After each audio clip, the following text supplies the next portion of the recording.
mytripjournal.com, there is an article called Am I Elderly?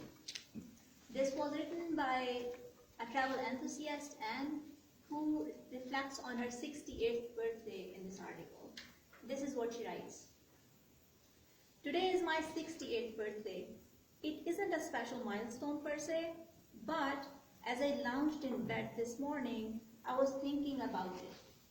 I don't feel 68, although some of my parts are creaky and are definitely showing some wear and tear, but mentally I don't feel 68.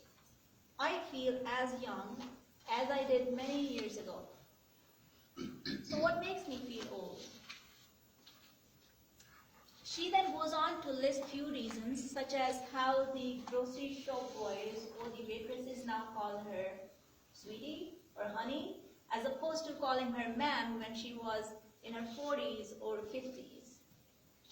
Anne's example is just one perspective of social construct of aging. Today, as I celebrate my 31st birthday, I would like to share with you my perspective on social construct of aging. So by and large, our society measures age as number of years we have spent on earth since our birth. We construct our life around this definition. For example, we set goals for ourselves, like by a certain age, I have to have such and such degree, or such and such relationship, or such and such job. But when we deeply reflect on this definition of aging, it really amounts to a fact that this definition can sometimes be limiting to attaining our own happiness. Let me explain a little bit what I mean by that. According to a journal called sciencejtank.org, the calendars that we use throughout the world, they are either based on solar, lunar, or lunisolar calendars. The basic idea is that all of these calendars are based on celestial events. For example, cycles of different phases of the moon, or our Earth completing an orbit around the sun. It's totally fine to use these celestial events as basis of our calendars because they're predictable, and we need calendars to organize the entire world and our lives in general. But I want us to think for a moment if these celestial events have anything to do with human life in general. I personally don't feel so. I believe that humans are part of this bigger universe, just like sun, moon, and billions of stars are.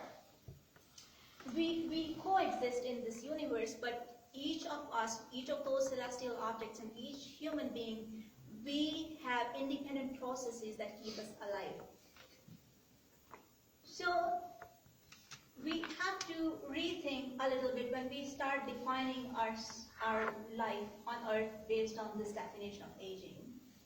According to Journal of Medicine called QJM, human death is defined by cessation of vital processes such as when our heart stops beating, or we stop breathing, or stop of circulation of blood. So that is actually how we should be counting of how many breaths we have had so far, how many heartbeats we have had so far. But sad part is that we take these things for granted. We get hung up in counting how many years somebody has lived, or how old he or she is. We forget to be grateful for these core things that make up the human life. That's why I believe that we have to reevaluate everything that society has constructed for benefit or not for our own benefit. Sometimes when we don't attain our certain goals by a certain age, we get disappointed. And sometimes when somebody asks our age, we twitch a little bit because we fear of being judged. That's why I think it's important to question this social construct of aging whenever it seems to be creating societal bounds for our own happiness. So my message tonight is that we must live every single moment, because it's not granted that we will have a next breath. It might seem dramatic, but actually it's true if you about it. So my message tonight is that don't worry if you are not able to attain your certain goals by a certain age, because the definition of aging that we use is a social construct anyways. Everybody has their own clock.